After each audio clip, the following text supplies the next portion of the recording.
Qu'est-ce que c'est? Une Bible? Tu lis la Bible, Ringo? Pas tous les jours. Au large biblique. Le podcast qui explore la Bible. Bienvenue à toutes et à tous sur Au large biblique, le podcast qui explore la Bible. Dans cette aventure auprès de Rebecca, nous allons ouvrir un nouveau chapitre du livre de la Genèse, le chapitre 26, qui amène le lecteur dans un autre décor très différent. Cette fois, Isaac devient le personnage principal. C'est d'ailleurs le seul chapitre qui le concerne en premier lieu. Rebecca passe ici au second plan, et leurs deux enfants sont même absents de ces différentes scènes. Ils réapparaîtront avec une Rebecca plus active au chapitre suivant, si bien que ce chapitre 26, qui va nous intéresser durant 2 épisodes, apparaît tel un aparté avec ces 2 grandes scènes, celle où Isaac fait passer Rebecca pour sa sœur et celle où il conclut une alliance avec Abimélec à Beer-Sheva. Des épisodes qui nous sont familiers puisque nous avons déjà entendu ces récits avec le patriarche Abraham. Sont-ils simplement des doublons? À quoi sert ce type de répétition et qu'ajoute-t-il à l'intrigue? Alors nous allons d'abord nous intéresser au premier acte de ce chapitre avec l'arrivée d'Isaac à Guérar.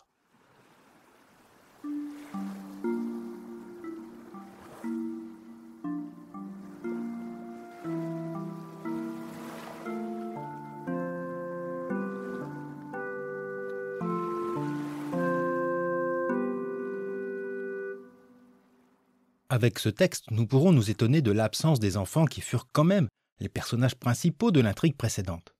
Leur absence narrative du chapitre 26 pose d'ailleurs difficulté, notamment pour l'intrigue. En effet, l'existence de 2 fils rend difficile, voire incompréhensible, le subterfuge d'Isaac faisant passer Rebecca pour une sœur nubile. Quelques commentaires s'étonnent que cette scène ne soit pas plus logiquement située avant la naissance des enfants. Mais la gestion d'une intrigue biblique ne suit pas toujours un fil chronologique. Comme nous le verrons et répéterons, le sujet des scènes qui vont suivre vient en contraste avec la scène du plat de lentilles. Au contrat marchandé à propos du droit d'aînesse, l'auteur rappelle la rectitude du contrat de la promesse divine à l'égard d'Abraham et de son descendant Isaac. Et il rappellera aussi la juste alliance que célébreront Isaac et Abimélec à Beer-Sheva en opposition avec la vente inégale, voire illégale, du droit d'aînesse. L'ensemble de ce chapitre 26 joue comme une parenthèse, ou plus précisément une digression qui vient éclairer la situation précédente et va donner encore plus de poids au chapitre suivant, que sera le vol de la bénédiction. En effet, le chapitre 26 rappelle les bienfaits prospères de la promesse de Dieu en faveur d'Isaac qui l'a béni. Le futur legs de la bénédiction du Père pour son héritier désigné prendra encore plus de valeur et d'importance.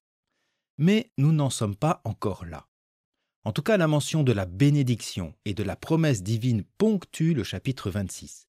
Pour ce qui nous concerne, elle encadre le récit de l'épouse déguisée en sœur.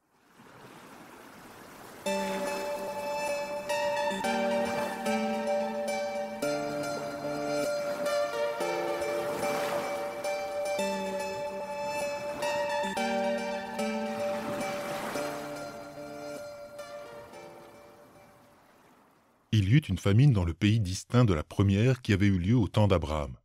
Isaac partit pour Guérar, chez Abimélec, roi des Philistins.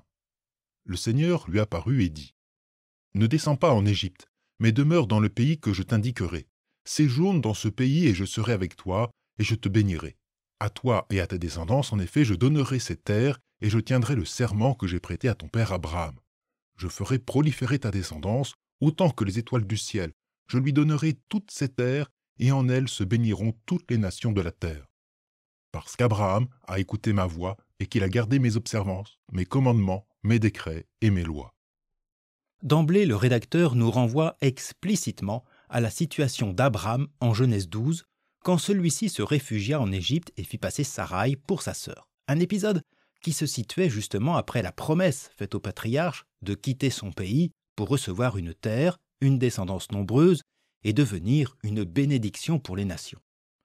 On remarque que dans ces versets, Dieu demande aussi à Isaac de quitter sa terre pour un pays avant des expressions qui rappellent la promesse divine de Genèse 12, l'alliance de Genèse 15 où Dieu promet à Abraham une descendance aussi nombreuse que les étoiles du ciel, mais aussi la ligature d'Isaac de Genèse 22, lors de laquelle Dieu dit à Abraham à propos de sa descendance, « En elle se béniront toutes les nations de la terre, parce que tu as écouté ma voix. » Donc tout le vocabulaire renvoie le lecteur à la fidélité de Dieu envers le patriarche, une fidélité qui se renouvelle ici avec Isaac.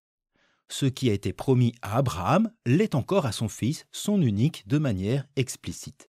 Ces références offrent déjà un cadre doublement interprétatif. Le renouvellement de la promesse faite à Abraham advient de manière gracieuse, généreuse, et offre un contraste fort avec le serment précédent, le marchandage entre Jacob et Ésaü. L'alliance sans condition est rappelée. Elle ne s'appuie pas sur le mérite d'Isaac, mais sur la fidélité de son père, parce qu'Abraham a écouté ma voix et qu'il a gardé mes observances, mes commandements, mes décrets et mes lois. Cependant, comme Abraham a vécu diverses épreuves en dépit de la promesse, Isaac devra lui aussi traverser des épreuves. La mention de la famine rappelle celle qui obligea Abraham et Sarai à se réfugier en Égypte, et la mention d'Abimélec nous renvoie aussi à la situation du même couple à Guérar en Genèse 20, comme aussi l'alliance passée à Beer-Sheva après des querelles autour des puits en Genèse 21.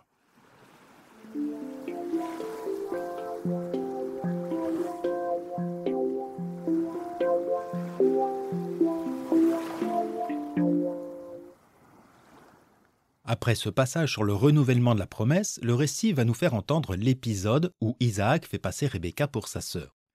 Ces versets apparaissent comme une digression dans la digression qu'est le chapitre 26. En effet, on pourrait passer immédiatement du verset 5 au verset 12 de manière plus logique. Ainsi, comme nous l'avons entendu, Dieu promet des actions favorables à Isaac. « Séjourne dans ce pays, je serai avec toi, et je te bénirai, à toi et à ta descendance, en effet, je donnerai ces terres et je tiendrai le serment que j'ai prêté à ton père Abraham. » Et au verset 12, Isaac voit ses biens prospérer. Isaac fit des semailles dans ce pays et moissonna au centuple cette année-là, le Seigneur le bénit.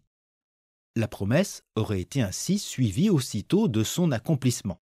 Le rédacteur final a choisi d'interrompre cette continuité logique par cet épisode duquel Isaac fait passer Rebecca pour sa sœur, petite intrigue qui vient retarder mais aussi éclairer cette promesse. L'incident de Guérar va en effet donner plus de relief à la promesse divine malgré l'égarement d'Isaac. Le récit que nous allons entendre est assez étrange. Comme je le disais, il nous rappelle la même aventure vécue par Abraham et Sarah, une première fois auprès de Pharaon et une seconde fois auprès d'Abimélec. Notre récit emprunte à ces deux passages que je rappelle brièvement. Au chapitre 12, dès la venue d'Abraham en Canaan, le patriarche doit faire face à cette famine que nous a rappelé notre texte. Ce faisant, le rédacteur nous oblige à comparer les deux récits. Avant de parvenir en Égypte, Abraham a demandé à Sarai de passer pour sa sœur par crainte d'être tuée en raison de sa beauté et aussi de tirer profit de ce subterfuge. De fait, Sarai est prise pour le harem de Pharaon et Abraham va profiter des largesses de celui-ci. Mais Dieu intervient en envoyant de nombreux fléaux, si bien que le souverain égyptien renvoie Abraham avec encore plus de biens pour éviter la malédiction de son Dieu. L'une des leçons de ce passage soulignait ainsi la présence et la protection de Yahvé en faveur du couple patriarcal, y compris hors de Canaan, sur le territoire de l'Empire égyptien. Au chapitre 20, l'histoire va encore se répéter lorsqu'Abraham part séjourner à Guérar auprès du roi Abimélec. Il fait encore passer Sarah pour sa sœur, qui va être enlevée par Abimélec. Cette fois, Dieu intervient auprès du roi en songe, lui révélant l'identité de Sarah et le menaçant de malédiction s'il ne rétablissait pas la situation, chose qui sera faite. Comme nous l'avions vu à cette occasion, le récit permettait de rétablir, grâce à Abimélec, Sarah dans sa dignité d'épouse et de future mère selon la promesse de Yahvé. Face à Dieu, Abimélec soulignait son intégrité, son innocence dans cette affaire, et Dieu fit disparaître la stérilité qui avait touché le roi, ses épouses et ses servantes. Maintenant que nous nous sommes rappelés ces deux histoires, déjà très différentes, nous pouvons entendre notre passage, ce qui va nous permettre d'en souligner les parallèles et surtout les divergences.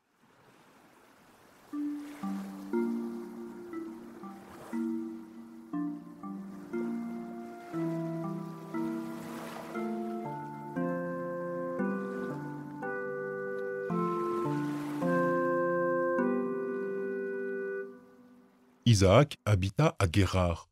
Les gens du lieu l'interrogèrent sur sa femme. « C'est ma sœur, répondit-il.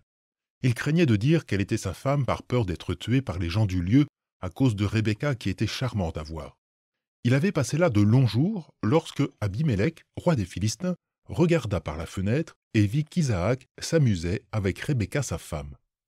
Abimélec convoqua Isaac et lui dit « C'est sûrement ta femme, pourquoi tu dis c'est ma sœur ?» Isaac lui répondit « Je l'ai dit par peur de mourir à cause d'elle. » Abimélec reprit « Que nous as-tu fait là ? Peu s'en est fallu qu'un homme de ce peuple ne couche avec ta femme et nous aurait rendus coupables. » Abimélec donna cet ordre à tout le peuple.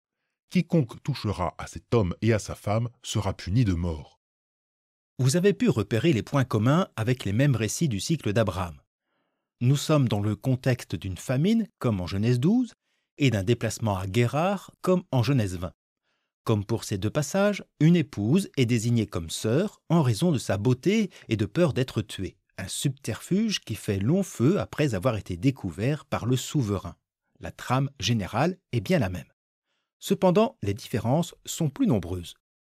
Tout d'abord, comme nous l'avons entendu, l'arrivée à Guérar, suite à la famine, n'est pas de l'initiative d'Isaac, mais de Dieu lui-même qui interdit celui-ci d'aller en Égypte comme Abraham, c'est-à-dire de reproduire le même schéma.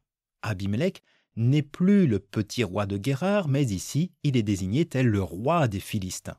C'est un véritable souverain, mais qui se distingue du despote Pharaon qui avait renvoyé Abraham hors de son territoire.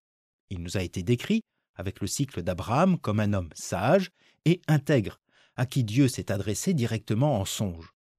Pour une part, narrativement, il est l'allié de Yahvé.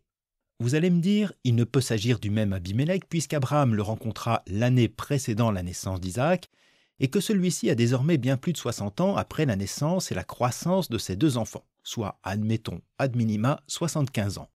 Abimélec aurait alors un âge trop avancé. Mais dans ce livre de la Genèse, l'âge n'est pas un problème, et le rappel de ce personnage vient d'abord servir un récit avant une chronologie. Ici, Dieu a tout mis en œuvre pour qu'Isaac et son épouse soient en sécurité à Guérar. Il leur évite et la famine et l'épreuve de l'Égypte. Malgré tout, Isaac craint, à l'image de son propre père, d'être tué en raison de la beauté de son épouse. Or, rien dans le texte, bien au contraire même, nous dit que les habitants de Guérar ou son roi aient désiré Rebecca, ni même que celle-ci fut prise pour concubine. Le récit nous dit même que de longs jours avaient passé lorsqu'Abimélec s'aperçut du mensonge d'Isaac. Et la supercherie est découverte non en raison d'un songe ou de fléaux divins, mais à cause de l'observation d'Abimélec. Je me demande si en arrière-fond de ce récit, le rédacteur ne ferait pas appel au cadre du Jardin d'Éden et la faute du couple originel en Genèse 3. Plusieurs éléments vont en ce sens. En effet, Rebecca est belle à voir comme le sont les arbres de l'Éden. Nous entendons une parole divine assortie d'un interdit, ne pas aller en Égypte. Un interdit qui est suivi selon la lettre mais pas selon l'esprit. Isaac reproduit la même situation avec, comme pour le couple originel, la crainte de mourir.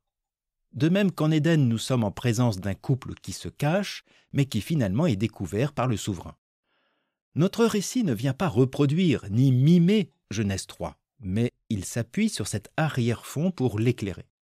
Tout comme le couple originel, Isaac aurait-il manqué de confiance en la parole de Dieu, en la promesse? De fait, si Yahvé l'a envoyé à Guérar pour survivre de la famine, ce n'était pas pour le faire mourir en raison de la beauté de son épouse. D'ailleurs, et contrairement au récit du cycle d'Abraham, Yahvé n'a nullement eu besoin d'intervenir auprès du roi philistin. Ce dernier a été juste envers Isaac sans qu'il n'y ait cette fois de contrainte divine. Isaac est en sécurité à Guérar, et de fait, le lecteur sait que le roi philistin est un homme intègre, sans mauvaise intention, qui connaît Yahvé. Le récit permet donc de confirmer la fidélité et la bienveillance de Dieu envers Isaac, qu'il n'a pas sanctionné en dépit de son erreur. Abimélec permet même au patriarche et à son épouse de vivre en toute sécurité. Abimélec, comme déjà en Genèse 20, joue encore ce rôle de délégué divin, d'instrument de Dieu. Il vient assurer le salut pour le couple patriarcal. Ceux qui sont coupables ne sont pas Isaac et Rebecca en raison de leurs mensonges, mais ceux qui attenteraient à leur vie et à leur intégrité. Quiconque touchera à cet homme et à sa femme sera puni de mort, déclare le roi. Abimélec fait justice à Isaac, comme en contraste avec la situation d'injustice qui nous a été présentée lors de la vente du droit d'aînesse. C'est sans doute une autre pointe de notre texte. La réaction d'Abimélec, qualifiée d'intègre en Genèse 20, contraste avec l'action de Jacob, qualifiée aussi d'intègre lors de notre épisode précédent. On retrouve le même enjeu qu'est l'hospitalité. Abimélec garantit la survie du réfugié Isaac qui craint d'être tué. A contrario, Jacob oublie son devoir d'hospitalité vis-à-vis d'un frère qui est au bord de la mort. L'un offre gracieusement une protection, l'autre achète le droit d'aînesse au prix d'un plat de lentilles. Jacob asservit, soumet son frère. Abimélec a servi, en 2 mots, soutenu l'étranger Isaac et son épouse.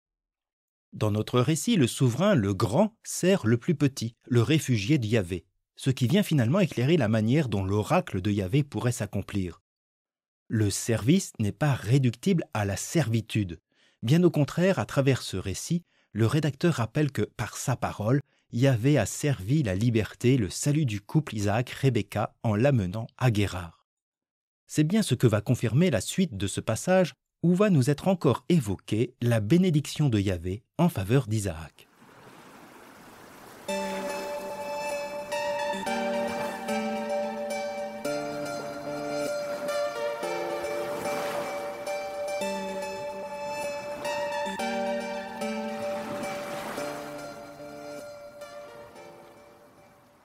Isaac fit des semailles dans ce pays et moissonna au centuple cette année-là.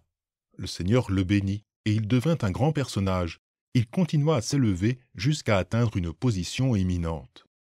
Abraham, en Genèse 12 et en Genèse 20, s'était enrichi grâce ou à cause de son subterfuge et de la crainte des souverains subissant un châtiment divin. Ici, il n'en est rien. Cette fois, Abimélec assure la protection du couple patriarcal, mais ne lui offre aucun dédommagement. Et de fait, il n'y a rien à réparer. Rebecca n'a subi aucun abus, aucun outrage. Isaac ne doit sa prospérité qu'à son travail et à la bénédiction de Yahvé. Il devient même un grand personnage. C'est un motif littéraire qu'on peut retrouver dans d'autres récits qui racontent l'histoire d'un héros réfugié, reconnu pour sa sagesse et accédant à des postes importants. Ce sera l'histoire de Joseph en Égypte ou celle de Tobie père auprès du roi syrien Salmanasar, ou bien Daniel auprès du roi babylonien Nabuchodonosor, ou encore l'histoire de Mardochée à la cour du souverain perse Xerxès. Ces situations montrent que la présence de Yahvé auprès de son élu bénéficie à toute une nation, la nation qu'il sert. Ainsi pour Isaac, sa prospérité et son ascension confirment ce que le Seigneur avait promis à Abraham, être une bénédiction pour les nations.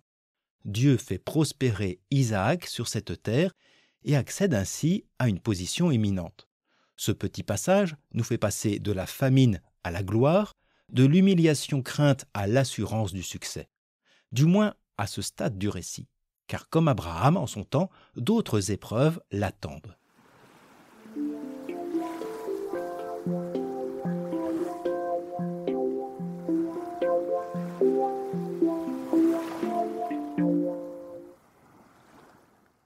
En résumé, l'épisode d'Isaac à Guérar vient souligner la fidélité permanente de Yahvé envers Isaac, malgré cet égarement.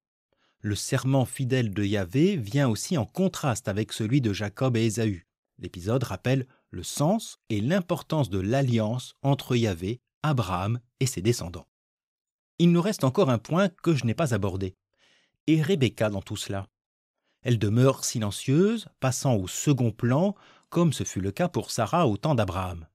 Cependant, vous avez remarqué que notre récit, contrairement à ceux qui concernent Abraham et Sarah, n'a nullement séparé notre couple. C'est même leur union, leur amour, disons-le, qui permet à Abimélec de reconnaître les véritables relations entre ces deux êtres. Abimélec, roi des Philistins, regarda par la fenêtre et vit qu'Isaac s'amusait avec Rebecca, sa femme. Le verbe « s'amuser » traduit l'hébreu « tsarak », qui est la racine à l'origine du nom d'Isaac. Il signifie rire, s'amuser ou bien se moquer. Il est associé à la naissance, c'est-à-dire à la soi-disant impossible promesse d'un fils à Abraham et Sarah, âgés et stériles.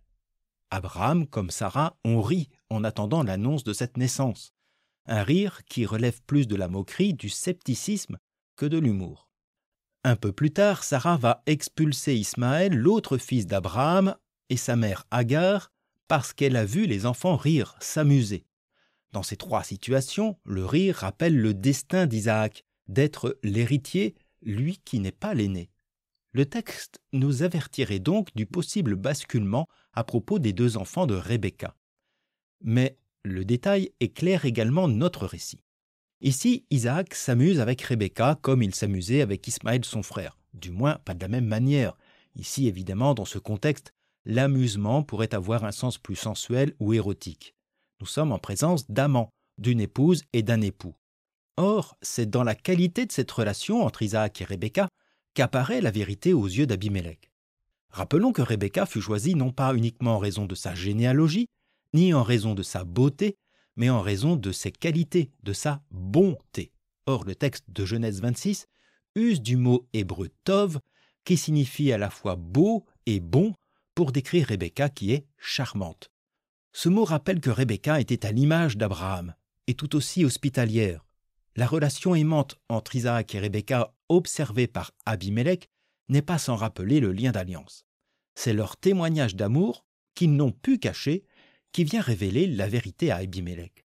Ce n'est plus un songe ni des fléaux, mais un témoignage de vie ou une vie en vérité. La relation entre Isaac et Rebecca ne peut s'empêcher, ici du moins, d'être vraie et effacer le mensonge d'Isaac. Ainsi, dans ce récit, le petit rôle de Rebecca, silencieuse et discrète, sert de révélation à Abimélec, ce qui vient encore en contraste avec la relation fraternelle, quasi factice, entre Jacob et Ésaü, et qui vient dans leur cas contredire l'alliance de Yahvé. Ce dernier, ici, agit encore en faveur d'Isaac, lui offrant prospérité et réussite. Mais la situation demeure fragile, comme nous allons l'entendre avec notre épisode suivant, qui nous fera demeurer encore à Guérard. D'ici là, je vous souhaite une bonne journée, une agréable soirée, et je vous dis à bientôt sur Au Large Biblique.